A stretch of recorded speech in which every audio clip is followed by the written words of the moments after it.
Imaginez le silence absolu, pas le silence qui entre dans une pièce quand on éteint la musique, pas le silence qui enveloppe une maison au milieu de la nuit.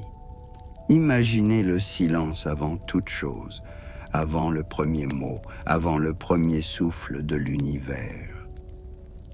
Dans ce silence où il n'y a ni temps ni espace, où la notion même d'ici et d'ailleurs n'est pas encore née, la lumière jaillit soudain. Et dans cette lumière, comme les étincelles du feu qui montent vers les étoiles, naissent les premiers esprits, ardents, porteurs de lumière, beaux. Bonjour chers auditeurs, et merci d'indiquer dans les commentaires la ville d'où vous venez et l'heure qu'il est. Aujourd'hui, nous allons nous plonger dans l'un des mystères les plus mystérieux et les plus passionnants de l'univers, l'histoire de la naissance des anges et de la façon dont certains d'entre eux ont choisi le chemin de la chute. Fermez les yeux et imaginez une bibliothèque, pas une moderne, inondée de néons froids, mais une ancienne, où l'on sent l'odeur des vieilles reliures en cuir et de la cire de bougie, où chaque livre ne contient pas seulement des mots, mais des mondes entiers, des histoires oubliées, des secrets qui se transmettaient de bouche en bouche bien avant d'être couchés sur le parchemin. Dans une telle bibliothèque, dans un monastère quelque part dans le nord de la Russie, un moine scribe se penche sur un manuscrit qui sera appelé la Paleia Tolkova. Sa plume grince sur le papier, la cire coule de la bougie et le vent d'hiver hurle par la fenêtre. Et il écrit sur ce qui était avant le commencement de tous les commencements. La Paleia Tolkova, ce texte étonnant où se mêlent sagesse byzantine et âme slave, nous apprend qu'avant même la création de la Terre, avant l'apparition des montagnes et des mers, des étoiles et des planètes, le Seigneur créa 10 rangs d'esprits de feu. 10. Ce chiffre m'a toujours semblé spécial, complet, parfait. 10 doigts de la main, 10 commandements, 10 rangs d'anges. Et chaque rang avait sa raison d'être, son rôle dans le grand plan de l'univers. Essayez de le sentir. Imaginez la hiérarchie de la lumière. Tout en haut, près du trône du Très-Haut, se trouvent les séraphins, des êtres à 6 ailes qui semblent avoir été forgés à partir de flammes pures. Leur chant, Saint, Saint, Saint, résonne comme une cloche lointaine qui retentit dans tout l'univers. À côté d'eux, les chérubins, gardiens de la sagesse divine aux bras multiples, dont les yeux voient à travers le temps et l'espace. Et plus loin, comme les marches d'une échelle invisible descendant du trône de Dieu à la terre des mortels, il y a les trônes, les dominations, les pouvoirs, les autorités, les commencements, les archanges et enfin les anges. Mais qu'est-ce qu'un ange ? Les textes anciens les appellent esprits de bureau, des êtres qui se situent entre l'éternité et le temps, entre le ciel et la terre. Ils sont incorporels, mais peuvent prendre forme lorsqu'ils ont besoin d'apparaître à une personne.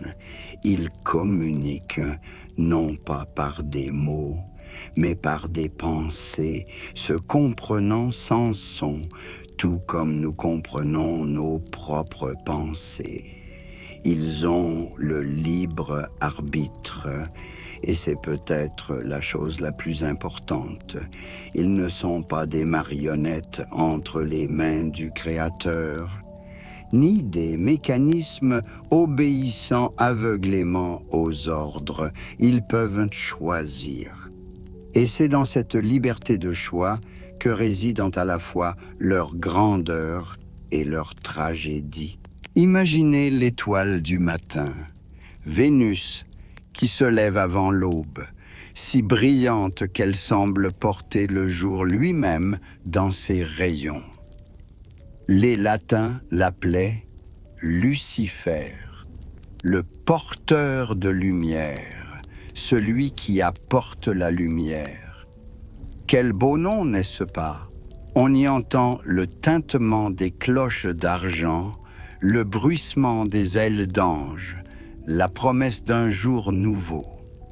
Dans les premiers textes chrétiens, cette épithète, étoile du matin, était même appliquée au Christ lui-même, comme symbole de la lumière éclairant les ténèbres de l'ignorance humaine. Mais le temps passe et le sens des mots change, comme le lit d'une rivière, érodant les anciennes rives et traçant de nouveaux chemins.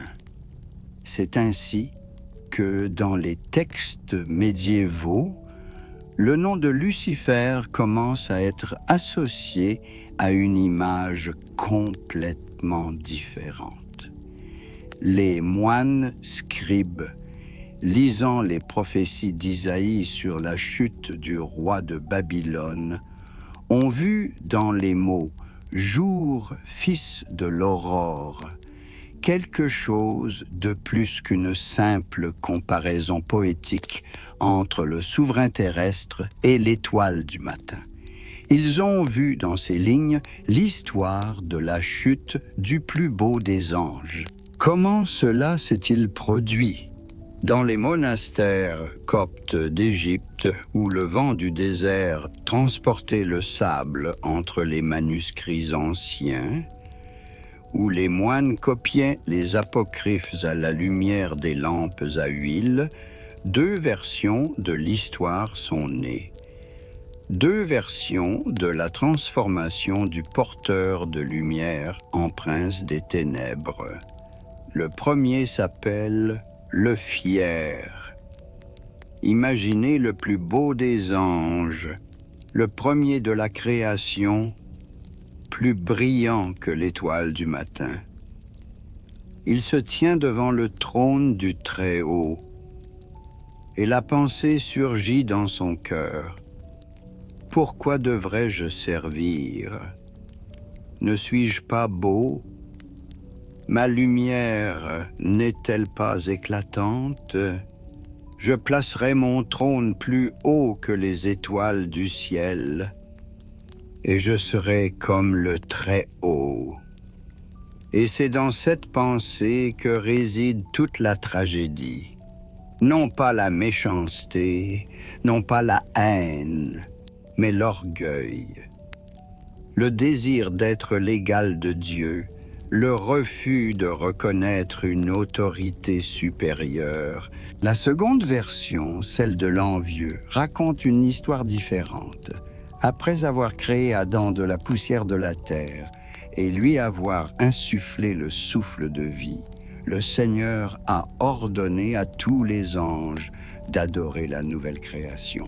Et voici qu'à ce moment, alors que les armées célestes se prosternent devant l'homme, l'un des archanges s'exclame « Je ne me prosternerai pas, je ne m'inclinerai pas, je suis fait de feu et lui d'argile, Je suis un pur esprit, et il est poussière de terre. Comment pourrais-je me prosterner devant lui, moi qui étais avant lui? Ressentez-vous cette tragédie? Dans les deux versions, il ne s'agit pas du mal dans sa forme la plus pure, mais de la beauté qui est devenue orgueilleuse, de la perfection qui n'a pas pu accepter qu'il y ait quelque chose de plus élevé.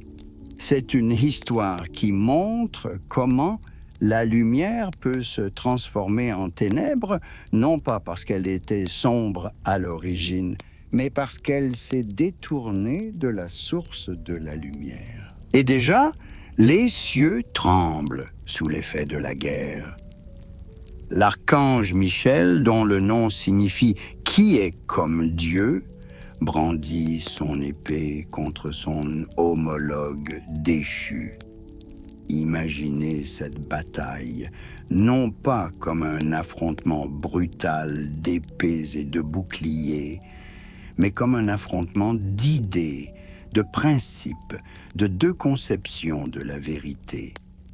La lumière se bat contre la lumière obscurcie. Un ange se bat contre un ange qui a choisi l'orgueil plutôt que l'humilité. À la fin de la bataille, les anges déchus ont été précipités. Mais où? Les textes anciens disent dans le Doudahel, l'abîme qui se trouve au ciel.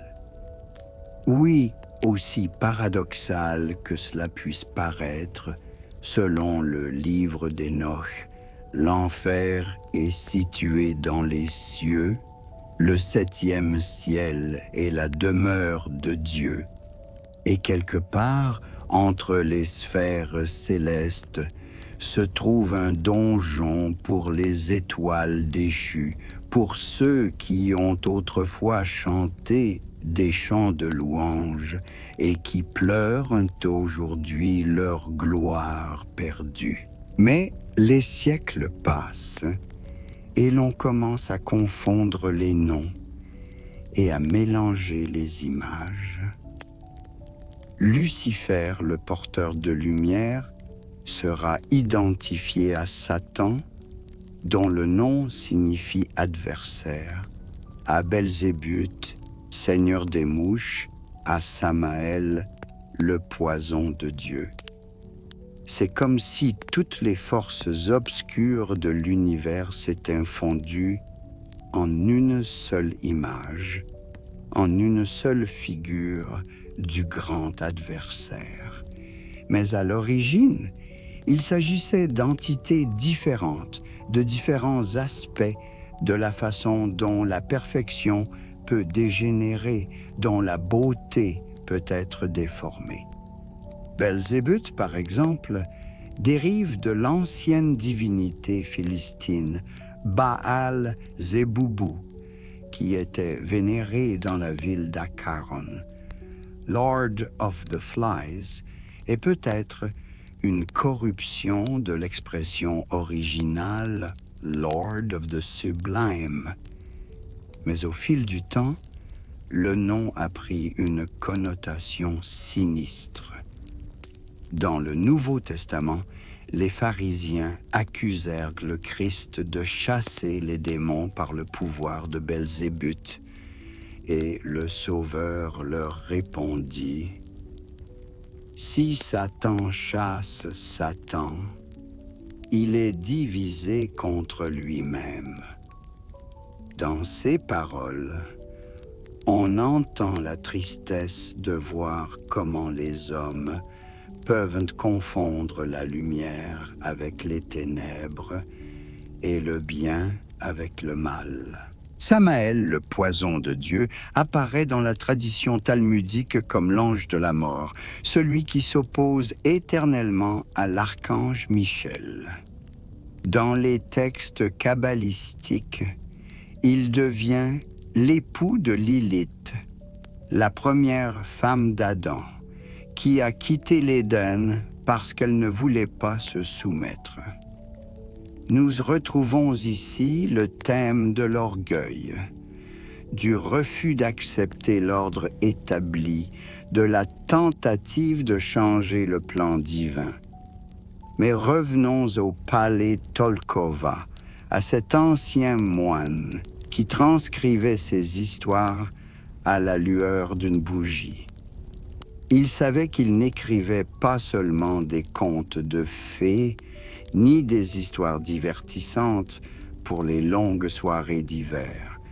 Il savait que chaque mot, chaque lettre avait un sens, que ces textes apocryphes cachaient des vérités profondes sur la nature du bien et du mal, sur la façon dont le mal pouvait apparaître dans un monde créé par un Dieu tout-puissant. Et la réponse que donnent ces textes est d'une profondeur saisissante. Le mal n'a pas été créé comme tel. Le mal est une déformation du bien, une dégradation de la perfection, une lumière qui s'est détournée de la source de la lumière. Les anges déchus n'étaient pas des démons à l'origine, mais des anges qui ont fait le mauvais choix. Il y a là un avertissement et un espoir. Un avertissement pour ceux qui pensent que la beauté, le talent, la perfection les autorisent à l'orgueil. Et de l'espoir pour ceux qui réalisent que même la chute la plus profonde n'annule pas la nature originelle, créée à l'image de Dieu. La plume du moine grince doucement, la cire s'écoule de la bougie, le vent hurle à l'extérieur de la fenêtre. Sur le parchemin apparaissent les mots qui racontent comment Enoch, l'arrière-grand-père de Noé, a été emmené vivant au ciel pour devenir l'avocat des anges déchus, un intercesseur pour ceux qui ont péché. Quelle pensée étonnante que même pour ceux qui sont tombés, il y a un avocat, que même dans la chute la plus profonde, l'espoir de la miséricorde n'est pas perdu. Ainsi, dans le silence d'une bibliothèque ancienne, où le temps semble figé entre les lignes du parchemin, nous tournons la page et nous nous retrouvons dans un monde de révélations encore plus étonnantes. Imaginez un ciel étoilé au-dessus du désert, le genre de ciel que les anciens voyaient lorsqu'il n'y avait pas de lumières urbaines pour obscurcir la beauté céleste. Des milliards d'étoiles scintillent à l'infini, et il semble que des êtres invisibles flottent entre elles, que derrière chaque étoile se cache sa propre histoire, son propre mystère. Dans les monastères éthiopiens, haut perchés dans les montagnes, où l'air est raréfié et où l'on a l'impression de pouvoir toucher le ciel de la main, les moines conservaient le livre d'Enoch, l'un des plus énigmatiques des apocryphes, qui fait encore aujourd'hui partie du canon de l'Église orthodoxe éthiopienne.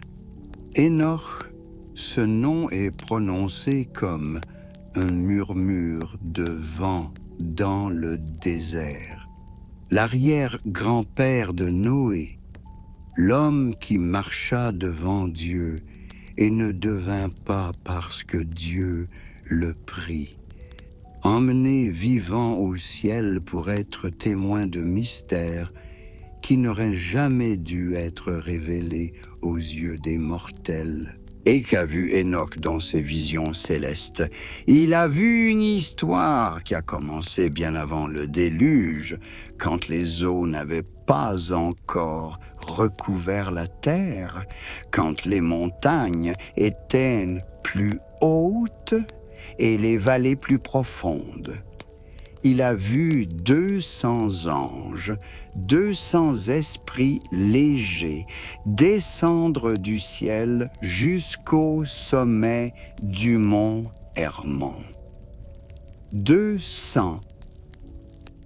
Pouvez-vous imaginer ce nombre? Pas un ange renégat, pas une poignée de rebelles, mais 2 siècles entiers d'êtres célestes qui avaient décidé de quitter leur demeure céleste.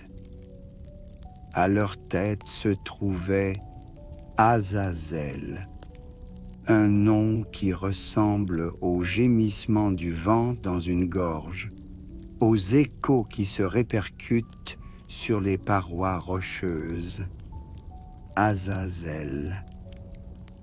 En hébreu, ce nom peut signifier bouc émissaire ou puissance de Dieu, mais dans le livre d'Enoch, il apparaît comme le principal instructeur des arts interdits, comme celui qui a le premier brisé la frontière entre le ciel et la terre. Qu'est-ce qui les a fait descendre? Le livre dit: ils virent les filles des hommes, qu'elles étaient belles, et ils les désirèrent. Mais essayez de sentir la profondeur de cette tragédie. Imaginez un être créé à partir de la lumière pure, qui n'a jamais connu de besoins physiques, de désirs matériels, d'attachement temporaire, et soudain, il voit la beauté terrestre, la beauté fragile et mortelle d'une femme humaine. Et quelque chose dans cette beauté est plus fort que la nature céleste.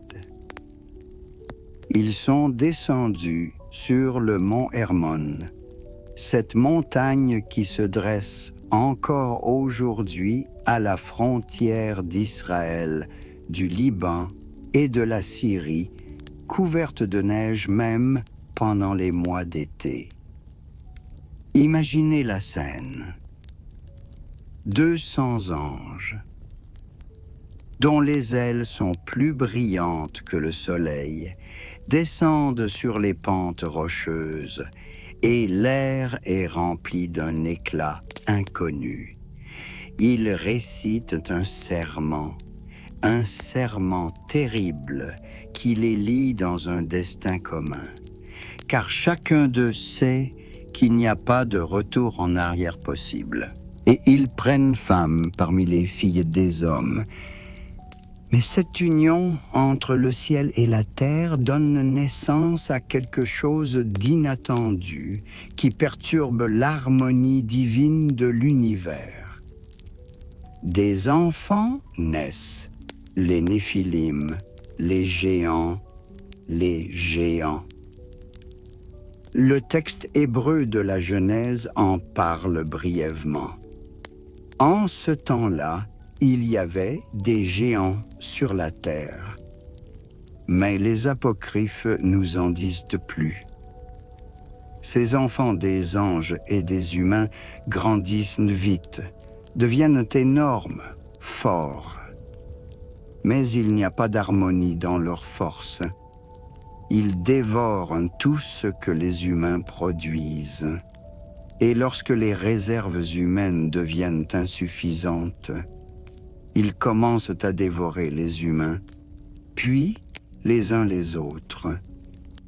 La terre gémit sous le poids de leurs pas, le ciel s'assombrit sous leurs cris.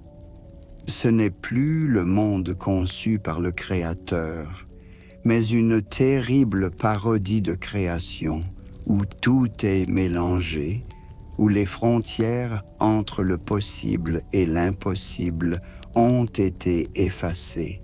Mais les anges déchus ont apporté plus que cette distorsion physique sur la terre, ils ont apporté la connaissance. Azazel a appris aux gens à forger des épées et des couteaux, à fabriquer des boucliers et des armures. Il révéla les secrets de la guerre, montra comment transformer le métal en instrument de mort. D'autres anges enseignaient la magie, l'astrologie, l'art de fabriquer des amulettes et des sorts. Semyazas enseignait aux gens les sorts et les potions. Armaros leur apprenait à briser les charmes. Barakiel leur enseignait l'astrologie et Kokabiel leur enseignait les signes des étoiles. Réfléchissez. La connaissance n'est pas mauvaise en soi. Savoir travailler le métal, comprendre le mouvement des étoiles, connaître les propriétés des herbes et des pierres. Tout cela peut servir le bien. Mais lorsque ce savoir arrive au mauvais moment, lorsqu'il est donné à des êtres qui ne sont pas encore prêts à assumer la responsabilité d'un tel pouvoir, il devient une malédiction. C'est comme donner à un enfant une épée tranchante, ou lui apprendre à contrôler les éléments alors qu'il n'a pas encore appris à maîtriser ses propres émotions. Et déjà la terre est remplie de violence.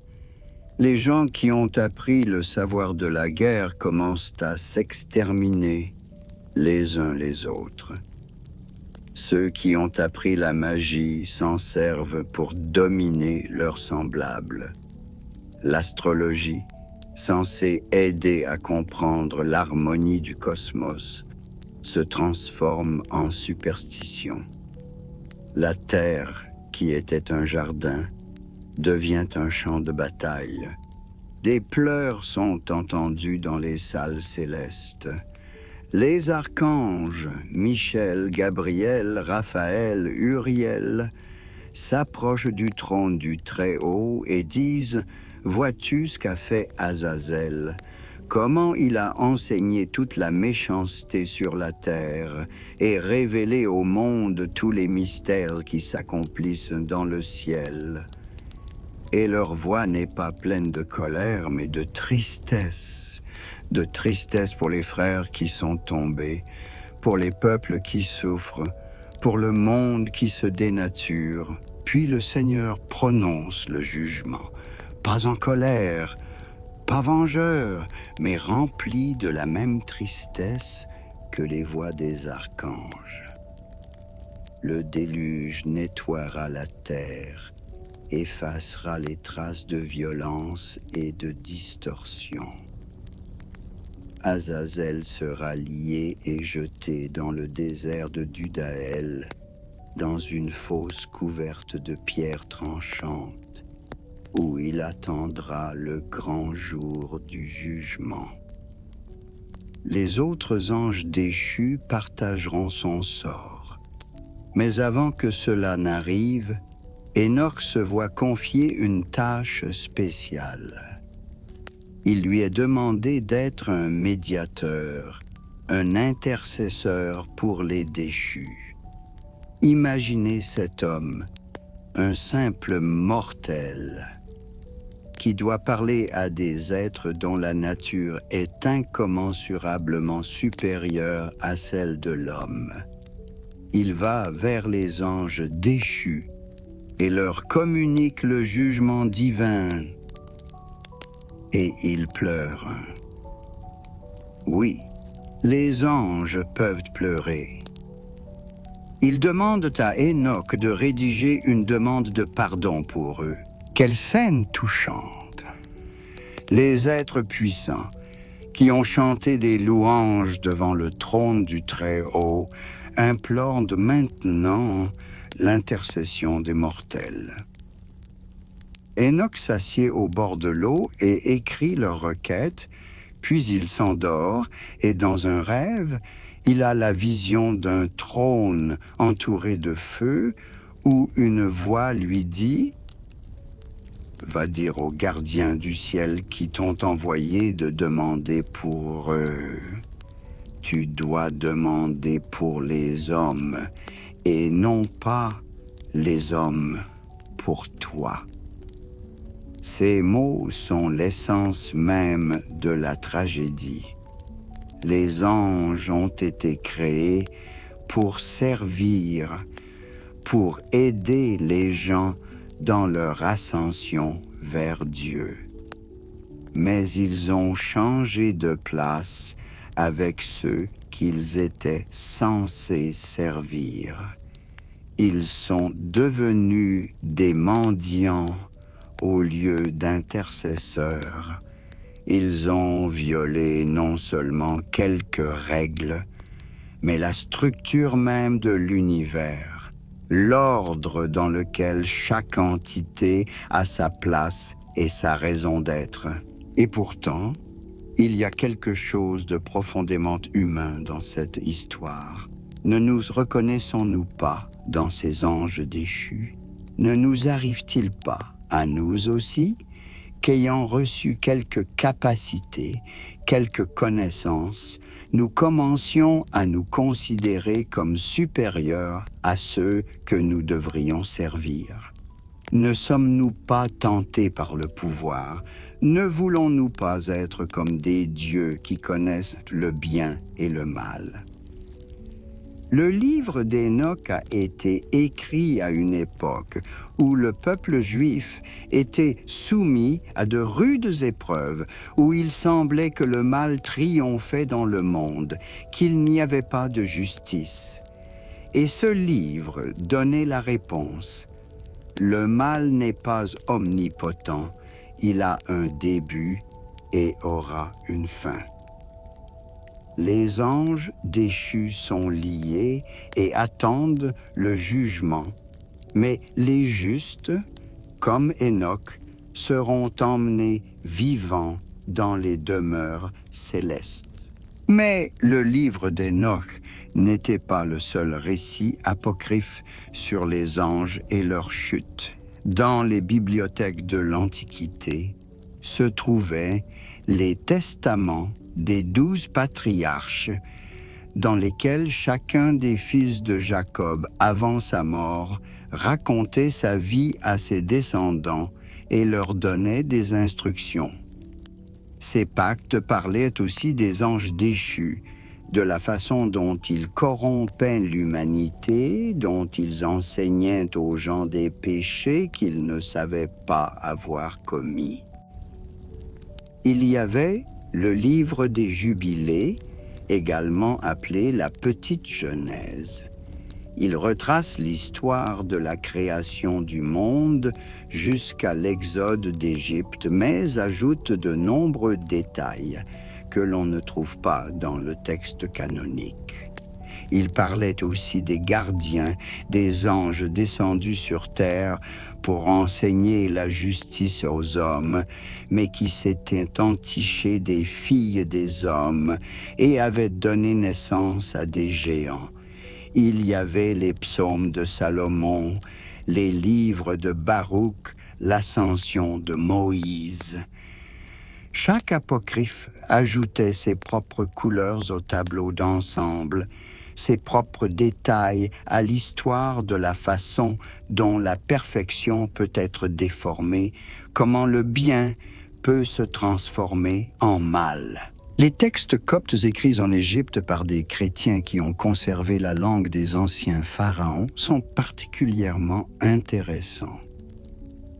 Dans ces textes, l'histoire de la chute de Satan est de plus en plus détaillée.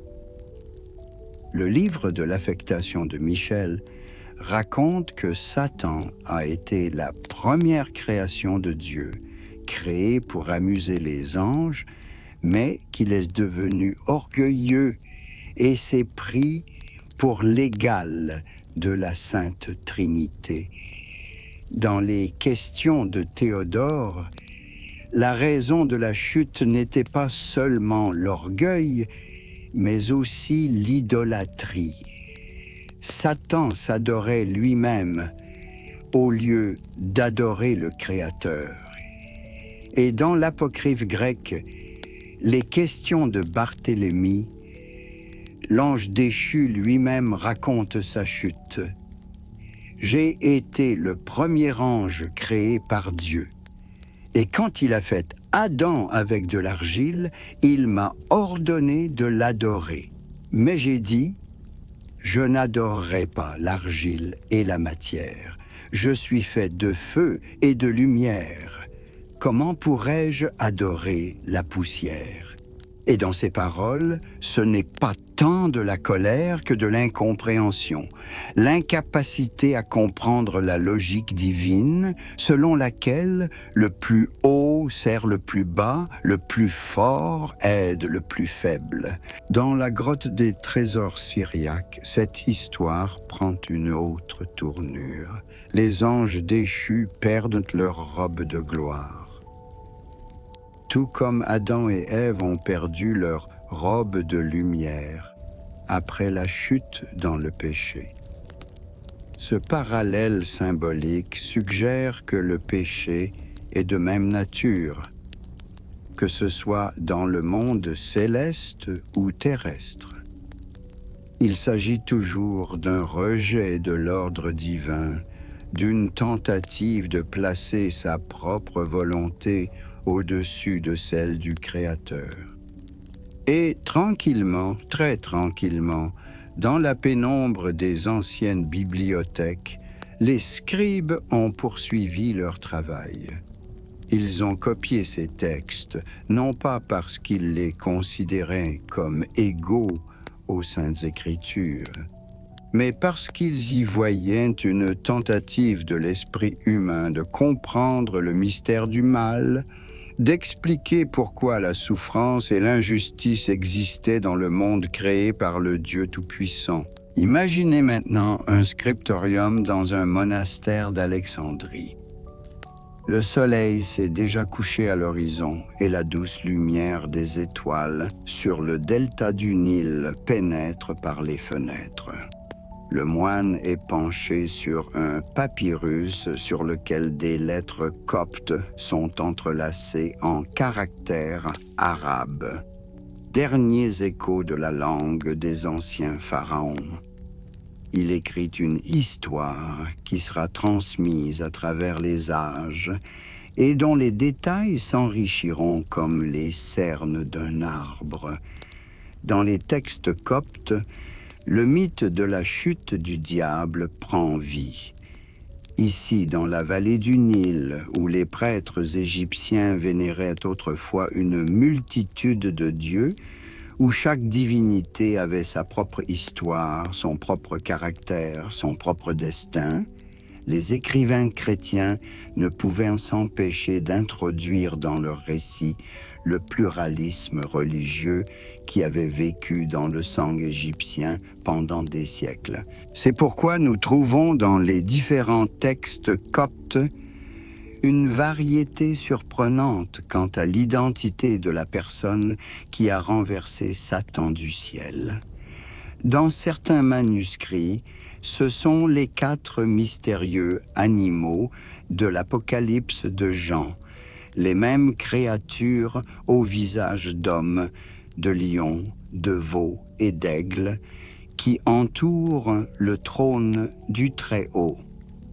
Dans d'autres textes, un chérubin en forme de lion, dont les yeux brûlent comme des braises et dont la crinière flotte avec le souffle de l'éternité, joue un rôle actif. Quelque part, un chérubin sans nom est mentionné. Et dans certaines listes, c'est l'archange Michel lui-même qui lève son épée contre son collègue déchu.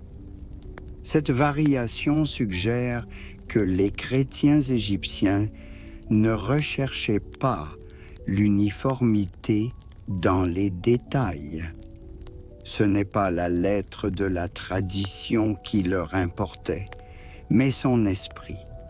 Il était important de montrer que le mal n'est pas tout-puissant, qu'il existe des forces capables de le vaincre. convaincre que la structure même de l'univers contient la possibilité du triomphe de la lumière sur les ténèbres. Le livre de l'affichage de Michel en copte est particulièrement frappant.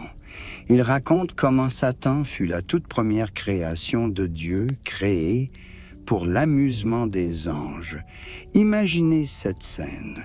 Un univers jeune, la troupe céleste qui venait de naître, et parmi eux, le plus beau de tous, celui qui devait être leur joie, leur frère aîné, leur exemple. Mais ce premier-né, dès sa création, s'est cru égal à la Sainte Trinité. Il y a une tragédie particulière dans cette histoire. Il n'y a pas eu de temps pour le développement progressif de l'orgueil, pas de longues délibérations qui ont conduit à la chute. Satan est tombé instantanément dès qu'il a pris conscience de sa grandeur. C'est comme l'histoire de Narcisse, qui, voyant son reflet dans l'eau, ne pouvait s'arracher à sa propre beauté. Mais ici, il ne s'agit pas de la beauté physique, mais de la perfection spirituelle qui, une fois née, est immédiatement devenue une source d'orgueil. Et dans l'apocryphe copte, les questions de Théodore, la raison de la chute n'est pas seulement l'orgueil, mais aussi l'idolâtrie. Satan a commencé à s'adorer lui-même au lieu d'adorer le Créateur. Il s'agit là d'une observation théologique très subtile. Le mal ne commence pas par la négation de Dieu, mais par la substitution de Dieu par lui-même. L'adoration de soi n'est pas de l'athéisme, mais une religiosité pervertie, où la créature se met à la place du Créateur. Mais les textes coptes ne sont pas seulement intéressants pour leur raisonnement théologique. On y trouve des traces de pratiques magiques très anciennes qui montrent comment les mythes sur les anges déchus étaient utilisés dans la vie quotidienne des gens ordinaires. Imaginez un village égyptien quelque part sur le haut Nil. C'est la nuit. Les étoiles se reflètent dans l'eau qui coule lentement et une sorcière est assise dans une hutte au chevet d'un enfant malade. Elle murmure une incantation qui mêle prière chrétienne et formule magique ancienne. Cette incantation raconte comment Satan a refusé d'adorer Adam, comment il a été chassé du paradis pour cela, et comment son nom peut maintenant être utilisé pour guérir. Dans les papyrus magiques, une variante du mythe de Satan l'envieux est utilisée comme historiette, un court élément narratif auquel les magiciens attribuaient un pouvoir propre. On pensait qu'en racontant l'histoire dans un certain contexte, avec certains mots et certains gestes, on pouvait réveiller les mêmes forces qui opéraient autrefois dans les royaumes célestes. Mais ce qui est encore plus surprenant, c'est que ces textes magiques désigne Adam par des noms secrets.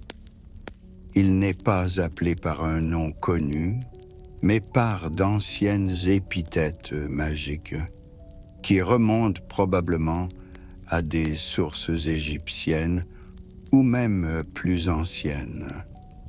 Cela suggère que la figure du premier homme dans la conscience populaire était entourée d'une révérence et d'un mystère particulier. Dans certains textes coptes, on trouve également l'histoire de la séduction d'Ève.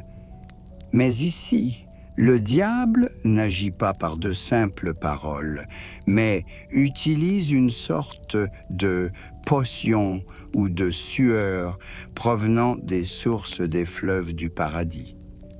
Ce détail montre comment les récits chrétiens ont été infiltrés par l'idée de potion magique, que le mal peut agir non seulement par la persuasion, mais aussi par des moyens matériels.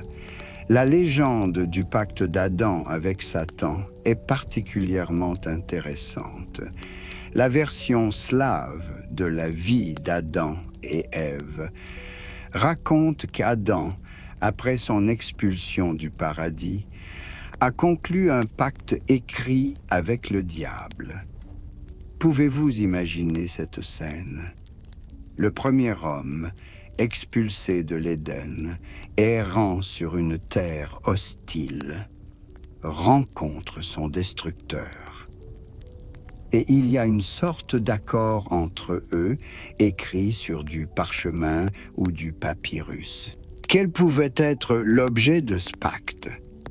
Peut-être que Satan a promis d'aider Adam dans sa vie terrestre, de lui apprendre à survivre dans un monde devenu hostile après la chute. En retour, Adam a reconnu une sorte de pouvoir du diable sur lui-même et sur sa descendance. Cela rappelle les légendes médiévales de pacte avec le diable, mais il s'agit ici d'une intrigue beaucoup plus archaïque. Et ce contrat, selon la légende, a ensuite été rompu par Jésus-Christ. Dans l'homélie copte, le Sauveur, lors de sa descente aux enfers, rompt cette charte, libérant ainsi l'humanité du pouvoir du diable. Le symbolisme est ici profond.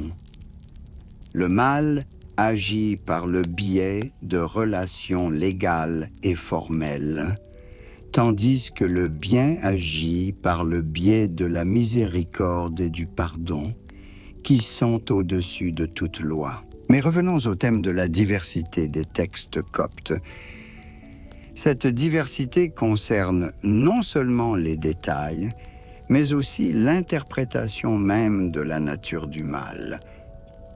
Dans certains textes, Satan apparaît comme un être originellement enclin au mal, dans d'autres comme une figure tragique qui a chuté à cause de sa propre perfection. Le livre des Postes de Michel contient un détail étonnant. Lorsque Satan tombe du ciel, un rugissement sort de son nez et son souffle le quitte. Ces détails renvoient au livre de Job qui décrit Behemoth, une créature monstrueuse, le début de la création du Seigneur. Peut-être les compilateurs du texte copte ont-ils vu en Satan une image déformée de cette créature primordiale. Dans la grotte des trésors syriaques, les anges déchus perdent leur robe de gloire, tout comme Adam et Ève ont perdu leur robe de lumière après la chute dans le péché. Ce parallèle montre que le péché a une nature universelle. Il conduit toujours à la perte de la dignité originelle, à la nudité, à la honte. Imaginez cette métaphore, des vêtements de lumière. Non pas des vêtements physiques, mais la nature elle-même, qui brille de l'intérieur, comme le métal chauffé au rouge brille, ou comme certaines pierres précieuses brillent. Et lorsque ce rayonnement intérieur s'éteint, l'être se retrouve nu, sans défense. pathétique. Les anges déchus, qui étaient autrefois des esprits porteurs de lumière, deviennent des ombres sombres d'eux-mêmes. Mais même cette chute a son mystère. Dans certains textes gnostiques conservés dans les monastères égyptiens, avec les textes orthodoxes, la chute de Satan est traitée comme un élément nécessaire du plan divin. Sans les ténèbres, il n'y aurait pas de lumière. Sans le mal, il n'y aurait pas de bien. Sans la chute, il n'y aurait pas de possibilité d'ascension. Cette idée peut sembler hérétique, mais elle a une signification psychologique profonde. L'homme ne connaît pas le bien par abstraction, mais par opposition au mal. Nous apprécions la lumière parce que nous savons ce qu'est l'obscurité. Nous recherchons la vérité parce que nous avons rencontré le mensonge. Nous comprenons la beauté de l'amour parce que nous avons vu la laideur de la haine. Ainsi, dans certains apocryphes, Satan n'apparaît pas seulement comme un antagoniste, mais aussi comme un auxiliaire involontaire du salut de l'humanité. Ces tentations obligent les gens à faire des choix, à développer leurs muscles spirituels et à les aider à devenir plus forts. Il s'agit là d'une réflexion théologique très subtile qui doit être traitée avec soin, mais qui montre à quel point les auteurs de l'Antiquité ont réfléchi à la nature du bien et du mal. Dans les textes magiques coptes, cette ambivalence est particulièrement prononcée. D'une part, les noms des anges déchus sont utilisés pour se défendre contre le mal. La logique est simple. Qui connaît mieux le mal que ceux qui sont eux-mêmes devenus mauvais ? D'autre part, ces mêmes noms sont invoqués pour nuire à leurs ennemis. Dans la conscience populaire, la frontière entre magie blanche et magie noire était très mince. Imaginez un paysan copte qui se rend dans son champ à l'aube et murmure une incantation invoquant les noms d'archanges pour protéger ses récoltes des sauterelles.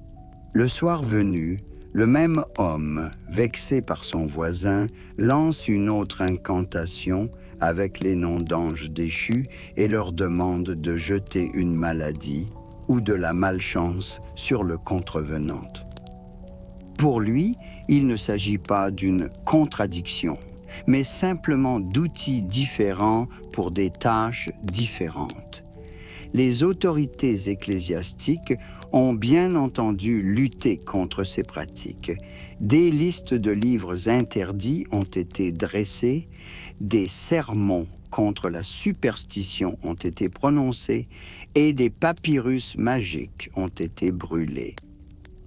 Mais la culture populaire s'est obstinée à préserver ce savoir ancien, le transmettant de génération en génération, souvent sous une forme cryptée. Dans cette confrontation entre l'Église officielle et la religiosité populaire, les apocryphes ont joué un rôle particulier. Ils étaient comme un pont entre les textes canoniques et les pratiques magiques. D'une part, ils contenaient des intrigues et des noms chrétiens. D'autre part, ils laissaient place à l'imagination, à des ajouts, à des interprétations qui ne s'inscrivaient pas toujours dans le cadre de l'orthodoxie. Les papyrus bruissent tranquillement dans l'ancienne bibliothèque. Les étoiles se frayent lentement un chemin dans le ciel. Quelque part au loin, un oiseau de nuit pousse un cri qui se répercute sur les rochers. Dans le scriptorium, un moine poursuit son travail, transcrivant les anciennes histoires qui racontent comment les anges sont nés et comment certains d'entre eux ont choisi le chemin de la chute. Et chaque lettre qu'il inscrit sur le papyrus n'est pas seulement un signe, mais un lien vivant entre le passé et l'avenir, entre le ciel et la terre, entre le monde visible et le monde invisible. Nous arrivons ainsi à la fin de notre voyage nocturne à travers les pages d'anciens manuscrits, où les ombres des anges vivent entre les lignes et où chaque mot contient une lueur d'éternité. Imaginez l'aube sur l'ancienne bibliothèque. Les premiers rayons du soleil pénètrent par les étroites fenêtres et dessinent des rayures dorées sur les vieux feuillets. La nuit s'écoule, emportant avec elle des visions mystiques, mais laissant dans l'âme ce sentiment particulier qui naît lorsque l'on touche au grand mystère de l'esprit humain. Qu'avons-nous appris au cours de cette soirée? Nous avons retracé l'histoire étonnante de la lutte que l'humanité a menée pendant des millénaires pour comprendre la nature du mal. Et la réponse donnée par les textes apocryphes s'avère étonnamment profonde et moderne. Le mal n'est pas une force primordiale et indépendante. Le mal est un bien qui s'est déformé, une lumière qui s'est détournée de la source de la lumière, une perfection qui s'est enorgueillie de sa propre perfection. Pensez-y, dans le mythe des anges déchus, il n'y a pas de place pour le dualisme, pour l'idée qu'il y a deux forces égales du bien et du mal qui luttent dans le monde depuis le début. Il n'y a qu'une seule source de toutes choses, un seul créateur, un seul commencement. Et le mal apparaît comme une distorsion de ce commencement unique, comme une dissonance dans la grande symphonie de l'univers. Lucifer, le porteur de lumière, devient Satan, l'adversaire. Azazel, dont le nom pourrait signifier la puissance de Dieu, devient un professeur d'art interdit. Samaël, le poison de Dieu, devient l'ange de la mort. Mais à l'origine, ils étaient tous des anges de lumière, porteurs de la volonté divine, serviteurs de la plus haute harmonie. Que s'est-il passé? Dans les textes coptes, nous trouvons deux explications principales, deux lignes de compréhension de cette tragédie. La première est l'orgueil. Je placerai mon trône plus haut que les étoiles du ciel, et je serai comme le Très-Haut. C'est le désir d'égalité avec Dieu, le refus de rester dans la position de la création, le désir de devenir le créateur de lui-même. La seconde est l'envie. Je n'adorerai pas l'argile et la matière. C'est l'incapacité d'accepter la logique divine selon laquelle le supérieur sert l'inférieur, le spirituel aide le matériel. L'ange devient le gardien de l'homme. C'est une rébellion contre le paradoxe de l'amour qui suit toujours le chemin de l'égoïsme. Mais ces deux motivations ne vivent-elles pas en chacun de nous? Ne sommes-nous pas tentés par l'orgueil lorsque nous réussissons quelque chose, lorsque nous sommes félicités, lorsque nous nous sentons supérieurs aux autres? N'éprouvons-nous pas du ressentiment lorsqu'on nous demande de servir ceux que nous considérons comme inférieurs en termes d'éducation, de compétences ou de statut social? L'histoire des anges déchus n'est pas un vieux conte de fées, mais un miroir dans lequel nous pouvons voir notre propre âme. Et le plus étonnant, c'est que ce miroir n'accuse pas, ne condamne pas, mais explique. Il montre que le mal n'est pas un jugement, mais une maladie. Pas un destin, mais un choix. Non pas une essence, mais une déformation de l'essence. Les textes apocryphes nous montrent comment cette vérité a pénétré la conscience populaire, comment elle a vécu dans la vie quotidienne des gens ordinaires.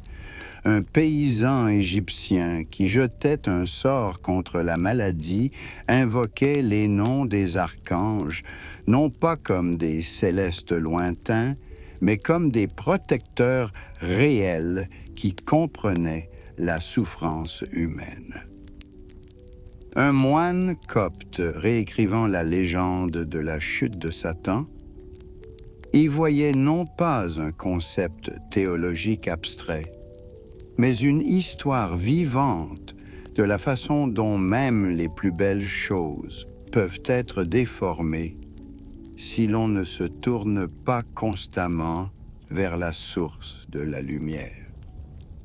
Les papyrus magiques, où les noms des anges déchus étaient utilisés dans des sortilèges d'enchantement, nous montrent à quel point la conscience humaine est profondément ancrée dans l'idée que le mal connaît le bien de l'intérieur, que les ténèbres se souviennent de la lumière, qu'un ange déchu reste un ange, mais sous une forme déformée. Il s'agit là d'un avertissement et d'un espoir. Avertissement, parce qu'il montre à quel point la frontière est mince entre le bien et le mal, à quel point la perfection peut facilement se transformer en orgueil et le service en affirmation de soi.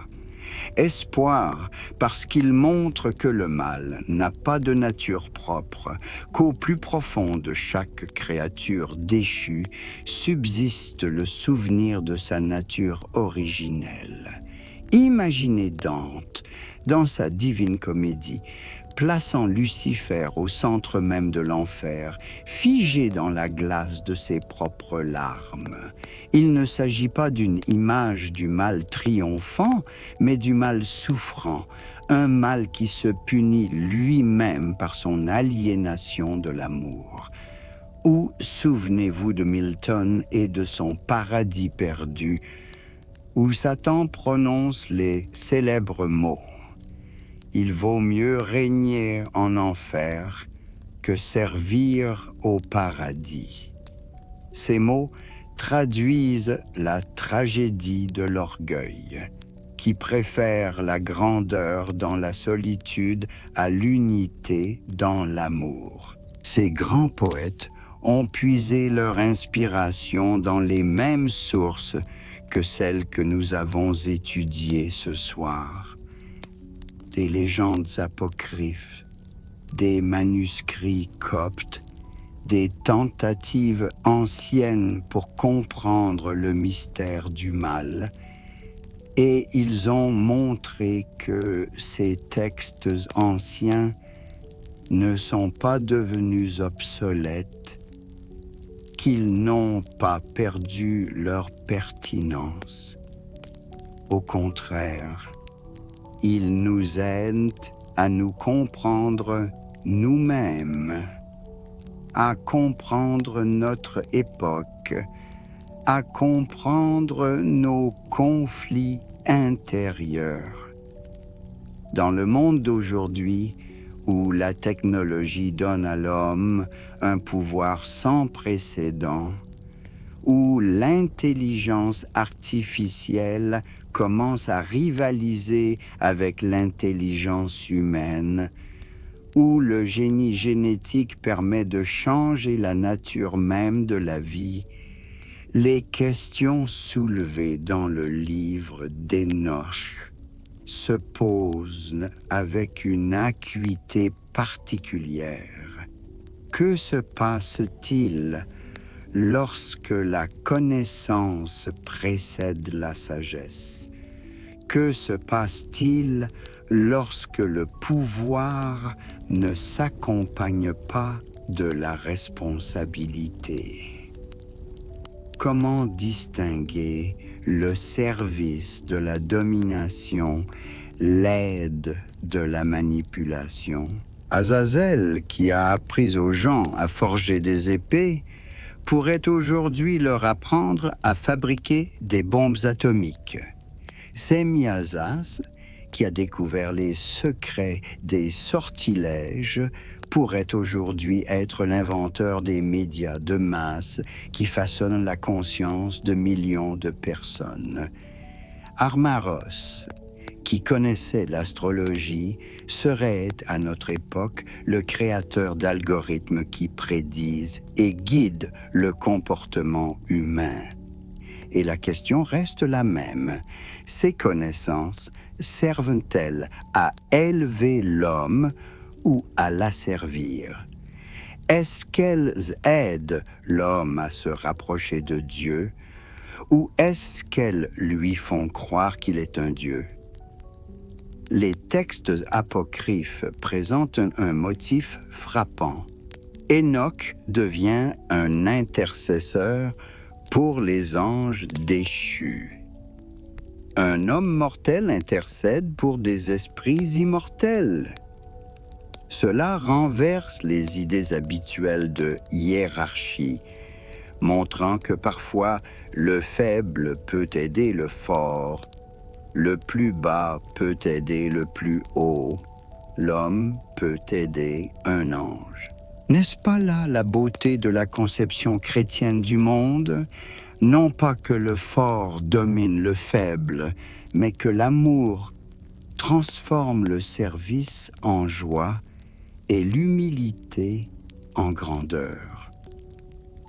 Enoch, qui a été emmené vivant au ciel non pas parce qu'il était plus fort que les anges, mais parce qu'il marchait devant Dieu, montre le chemin que tout être humain peut suivre. Ce chemin n'exige pas de capacités surnaturelles, de connaissances magiques ou de révélations spéciales.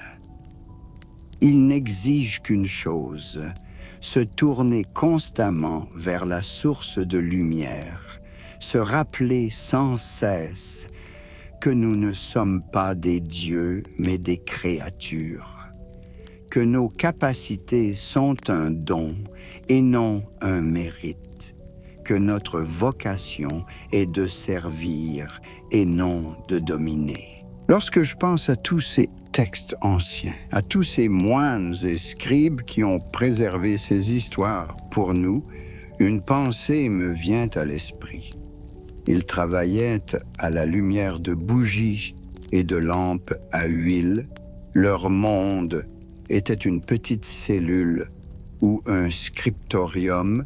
Leur horizon se limitait aux murs du monastère. Mais ils ont touché l'éternité. Ils ont réfléchi à des questions qui ont troublé l'humanité pendant des millénaires. Ils ont créé des textes qui peuvent encore toucher le cœur de l'homme. Il y a là une beauté particulière. Dans notre monde de possibilités infinies et de communication instantanée, nous perdons souvent la capacité de réflexion profonde, de maturation lente de la pensée, de recherche patiente de la vérité qui n'exige pas la rapidité, mais la constance. C'est ce que nous enseignent ces textes anciens, créés dans le silence et la solitude. Ils nous montrent que les questions les plus importantes n'ont pas de réponse rapide, que les secrets de l'univers ne sont pas révélés à ceux qui sont pressés, mais à ceux qui savent attendre et écouter. Vous et moi vivons peut-être à une époque où les anges semblent être des métaphores et les démons une relique de la superstition. Mais les questions soulevées par les apocryphes restent d'actualité. Comment éviter que la connaissance ne se transforme en orgueil démesuré? Comment conserver la capacité de servir dans un monde qui enseigne la domination? Comment rester humain à une époque qui promet de faire de nous des dieux?